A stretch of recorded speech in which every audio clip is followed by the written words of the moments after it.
ASMR video here on the channel. Now today we've got another movie review for you all, and as you can tell by the title, we're going to be reviewing The Batman.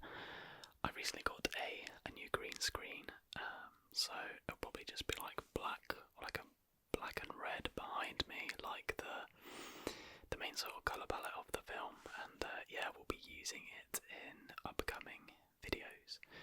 But I won't ramble too much about that.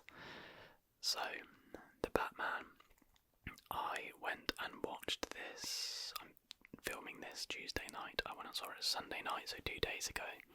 I was going to film this review literally straight after seeing it, but I decided to leave it a few days and digest it, because usually when I've just come out of seeing a film, especially a really good film, I'm just so hyped about it and just a bit crazy, really. And I think I probably would have, been overexcited and claimed that it's the best film of all time,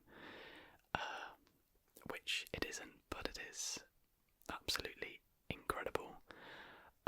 So essentially, on the night after seeing it, I wrote down a load of notes, and we're basically going to break down and just talk about each aspect of the film and what I loved and, well, I was going to say what I hated, but really I hated absolutely nothing about this film. I thought it was borderline perfection, to be honest, but yeah, those are my general thoughts about The Batman. We're going to begin by talking a little bit about the story. So, the thing I truly loved about The Batman was that the kind of overall feeling about it was that it was a sort of crime thriller / horror film, and the superhero element was almost secondary to it, really. It was a detective film, not a whodunit, and I really loved that angle. I can't claim to have read loads of the comics, but what a lot of people are saying is that having this Batman detective type thing is quite true to a lot of the stuff in the comics, which is always great. But yeah, I really loved the angle they took with it. Very, very different to the Dark Knight trilogy, and we'll get into that in a little bit, talking about that comparison, what I think's better and all of that. But yeah, it was probably the most sensible thing they really could have done, because they needed to make it as different as possible to do the Dark Knight. But yeah, the Riddler, we'll talk a little bit about characters in a minute, but obviously he's integral to the plot, and we're following Batman and Gordon following. Basically, they're playing the Riddler's game. They're just coming upon Riddle, and, well, essentially they're saw traps, because that's pretty much what the Riddler felt like. He literally felt like Jigsaw, and yeah, I really, really loved that. I thought Batman and Gordon's relationship in this was really great, in my opinion. And yeah, this film really dives into the world of Gotham, and one thing it did in this film was truly show how much of a horrific place it is.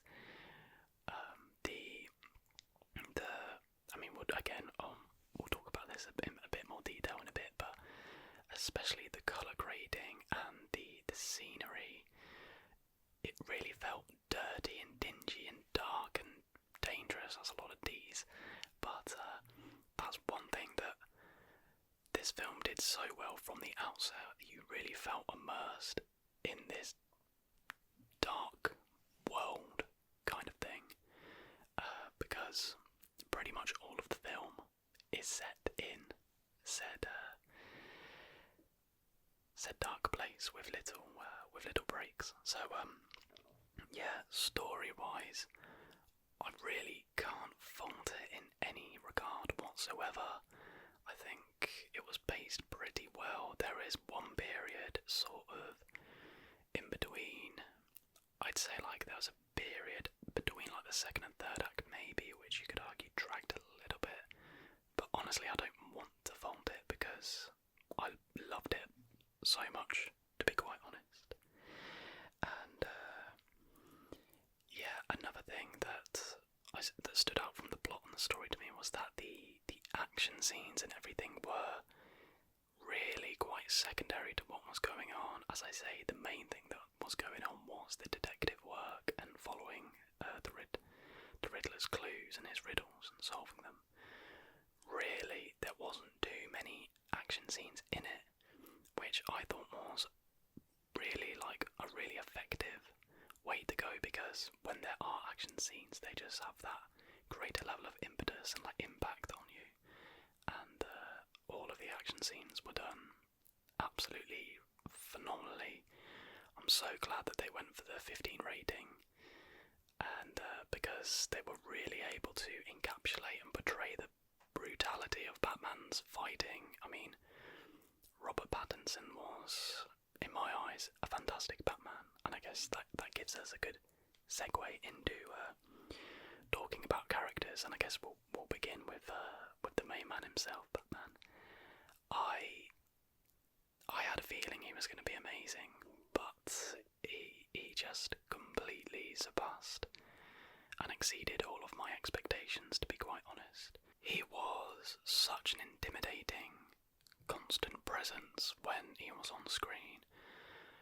A lot of the time he didn't really have to say anything. The eye acting in this from Robert Pattinson was absolutely unbelievable. I thought he was just, honestly, just an incredible Batman, and I think he probably is the best yet, in my opinion anyway. Just, yeah, you were just, because really in this film there's not actually a lot of Bruce Wayne. He's in his Batman suit pretty much the entire time, and I kind of liked that because it meant we got the maximum amount of screen time with Batman, with Robert Pattinson as Batman, and he just absolutely killed it. Now, in terms of other characters, we also have, I believe her name's Zoe Kravitz as Catwoman / Selena Kyle, and she was just absolutely fantastic as well. I think I read today actually that she auditioned for the Dark Knight Catwoman, but was turned down for being too urban. But she fits this Catwoman just so well, and her and Robert Pattinson's chemistry is just so good. I'd actually argue that she could have done with some more screen time in this film, because every time she was on screen, it was really enjoyable, but she just gave such a great performance, and yeah, I'd actually say could have done with a little bit more screen time. Moving on, we have the main antagonist of the film, the Riddler. I really love the route they went, making this a borderline horror film. The opening of, I don't want to give too many spoilers just yet, there will be a designated spoilery talk towards the end, but the opening scene, you know what I'm talking about if you've seen it, is just so chilling and just scary, to be honest. Like, I think the right word to use is unsettling. Every time the Riddler was on screen giving a monologue and whatnot, delivering his riddles, it was just so unsettling and sometimes outright terrifying. Paul Dano did an incredible job. He's an immensely talented actor, and he really didn't disappoint with this. Next we have the Penguin, and it's hard to believe that is Colin Farrell. Like, the level that prosthetic suits get to nowadays is just incredible, and I really enjoyed the Penguin character. One thing about this film is it's not funny. It doesn't set out to be overly funny, but the Penguin was one of the few characters that provided a little bit of comedic relief, and yeah, I really hope we see plenty of him in the future, because he was done really well. And to be honest, just to finish the character segment, I don't think there was anybody in this film that gave a bad performance. I loved Jeffrey Wright, I think it's Jeffrey Wright, as Gordon. I thought he was great. He's got to go a long way to match Gary Oldman's portrayal of the character, but he definitely made a good start. And as I said, his relation, I really enjoyed all the scenes where Gordon and Batman were working together, trying to figure things out. So yeah, there's all in all the characters I think were expertly casted, and everyone just did an amazing job. And obviously there was a little tease of a certain character, but I won't talk about that just yet. Now, moving on, I just have to talk about this cinematography. Now, for a lot of people, just like casually watching a film review, this might be the more sort of like boring stuff and whatnot, but I just have to talk about it because this film is one of, if not the most beautiful superhero film, and arguably one of the most beautiful looking films, like period. Like I said earlier, the colour grading of this film is just so effective in immersing you in this disgusting world that is Gotham City, and it really aids in like establishing the authority and the presence of Batman, i.e. with all the dark sets and that opening scene with Pattinson delivering his lines about being in the shadows was just the perfect introduction to this Batman. And there were just a couple of scenes, like what I loved was a lot of the amazing scenes. A few shots were shown in the trailer, but obviously within a trailer you don't have context. So then when you then saw those scenes within the film, they were just so much better because you had all the context, i.e. the shot of Batman holding the flare is just obviously so symbolic, but just such a beautiful shot. And again with the reds and the blacks, just like, yeah, it makes like the movie nerd in me just go a bit crazy. But yeah, just all the camera work, the colour work was just fantastic. And that's not to mention the sets and the environments. One thing that really stood out to me was Wayne Manor. They really lent into the sort of gothic style and they completely owned it, and it was brilliant. Like the Wayne Manor wasn't like your typical old house. It literally looked like it could belong to Count Dracula.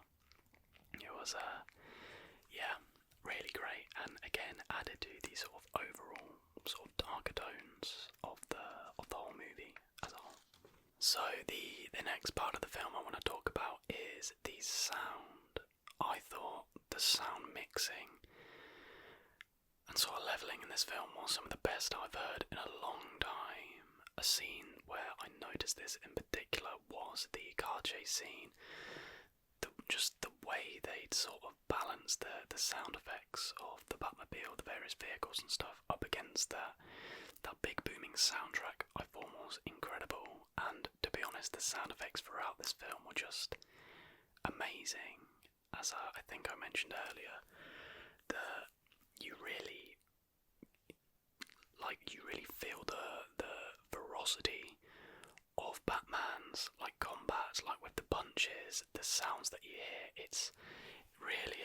It's absolutely brutal.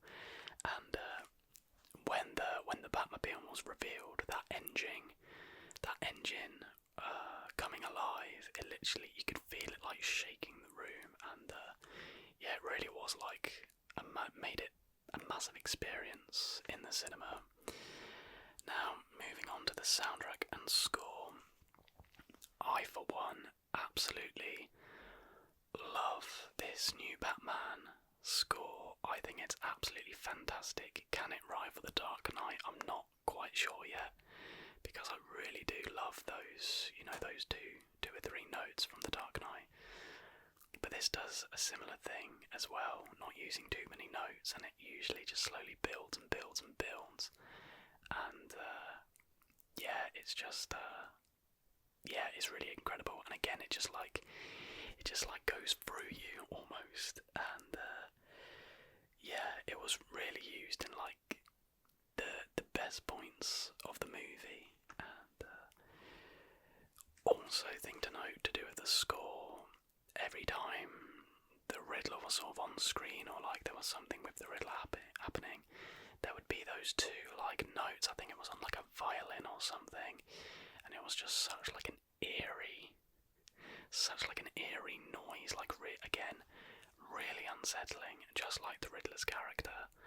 So that's one thing they did really well. They really, truly were able to feed into the emotion of the scenes and the environments with the music and with the score, which you know, a lot of films do, of course, but also a lot of films don't do it anywhere near as well as, you know, as the Batman did. And I thought the soundtrack in this was really good. They really seemed to like that song.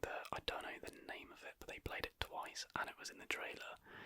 But it was a perfect track to really reflect the sort of somber, contemplative mood that Bruce Wayne / Batman is in for a lot of this movie. So yeah, really good choices there. So really, with regard to plot, characters, cinematography, and sound, I honestly don't think I can fault this movie. I am so happy that Warner Brothers were really able to give Matt Reeves full creative freedom, and it truly showed, because a lot of this feels like there are elements of this which are very much like an indie movie, if you know what I mean. Like a lot of the shots and it doesn't feel like a conventional superhero movie, which is where I'd argue it differs from The Dark Knight. They feel more like a comic book superhero movie. It's tricky though, but that point I just made segues into my next point I've got written down, comparing it to The Dark Knight. Now, there's a lot of discussion online as to whether it's better than The Dark Knight, as in the second film in that trilogy. Now, I'm a bit of a weird one in that I actually prefer Dark Knight Rises to The Dark Knight. For some reason, I prefer the story, and yeah, it just has like a bit of a soft spot with me, I guess. But in comparing it to The Dark Knight, as in the one with Heath Ledger, I do think this is a much better, well, not much better, I do think it's better than The Dark Knight. And you can say, oh, it's recency bias. If I had filmed this video on Sunday, I'd have been screaming into the microphone, oh, it's miles better. But now, having pondered on it a little bit, I'm going to go see it again this weekend. I do think, on the whole, it's just, from start to end, it is, in my opinion, a better looking film, a better sounding film, and the plot just did that a little bit more for me. The horror, like sort of crime element to it really suits the character of the Batman, and I just much prefer this portrayal of the Batman. That's not to discredit Christian Bale. Obviously, I love those movies. The Dark Knight Rises is one of my favourite films of all time, but this film, The Batman, is going to be pretty high on my list now as well, because I love a good superhero movie, but what I loved about this was, like I said earlier, the superhero stuff almost feels secondary. So then, when you have the more conventionally superhero stuff, it has that greater impact, and it gets you all the more excited. So yeah, it's maybe I need to see it again to make an absolute definite decision, but sitting here now, I do believe that this film is a better film than The Dark Knight. One thing I would say though was the Dark Knight films arguably have a very good level of rewatchability. With this film, does it have the same level of rewatchability? Because that's one thing I really look for when I'm picking like my personal favourite films. I don't know how quickly do I get bored of them watching them again.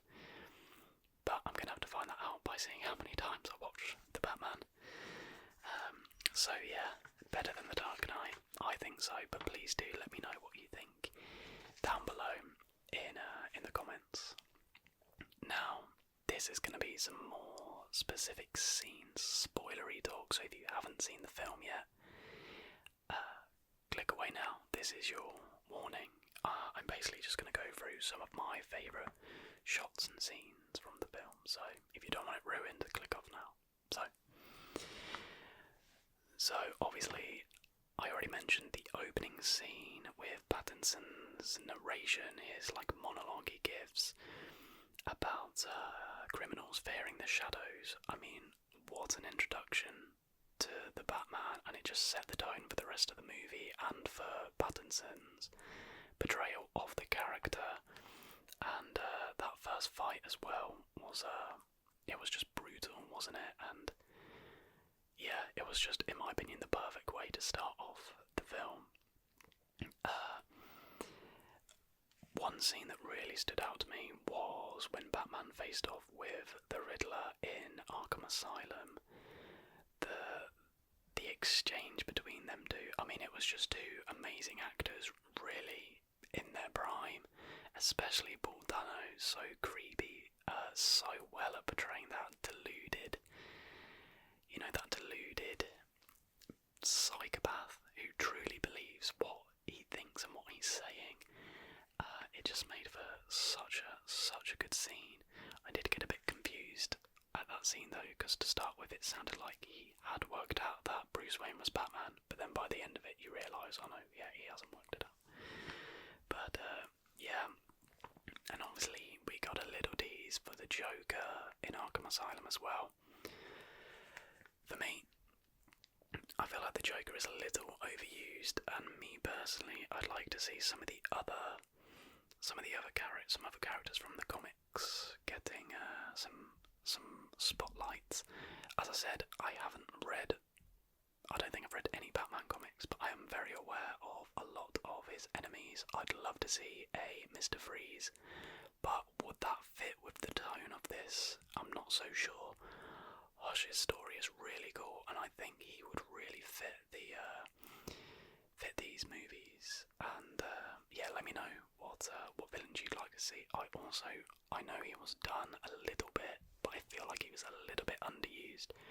I think Scarecrow would fit this trilogy perfectly, in terms of tone and sort of real world threat.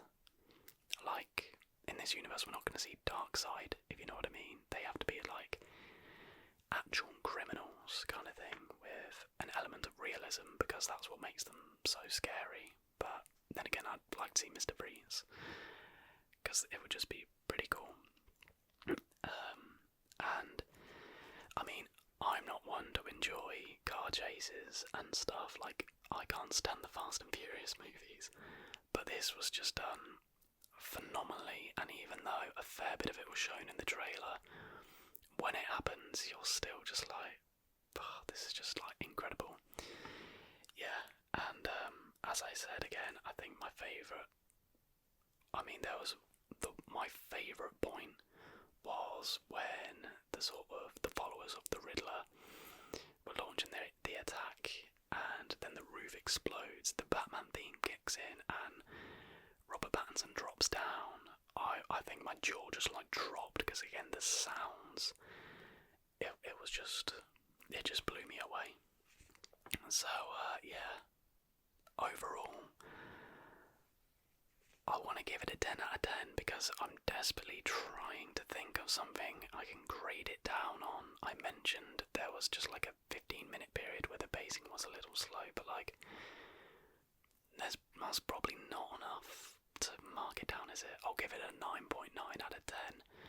I think it's going to be quite high on my favourite films of all time, but again, I'm going to have to see it a few more times, and I was just blown away by it.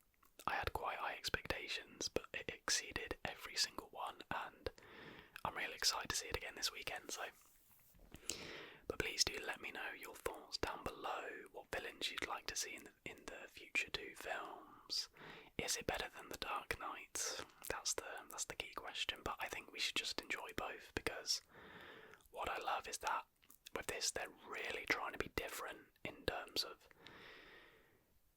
tone, and yeah, and that's important, and that's what I think with the Joker as well. Barry Keoghan needs to really give it his own twist and be as different from Heath as possible. Those comparisons are always going to be made, but that's the way to reduce them and really put your stamp on the character. So, guys, I really hope you did enjoy this film review. Sorry if it was a bit rambly. I probably need to get better at having a decent structure to these film reviews, but if you couldn't tell, I do just get a little bit excited talking about films. So, but maybe that's good for ASMR, the sort of rambly nature and all of that. So, if you did enjoy this video, please do give it a like and subscribe if you're new. And until the next video, everybody,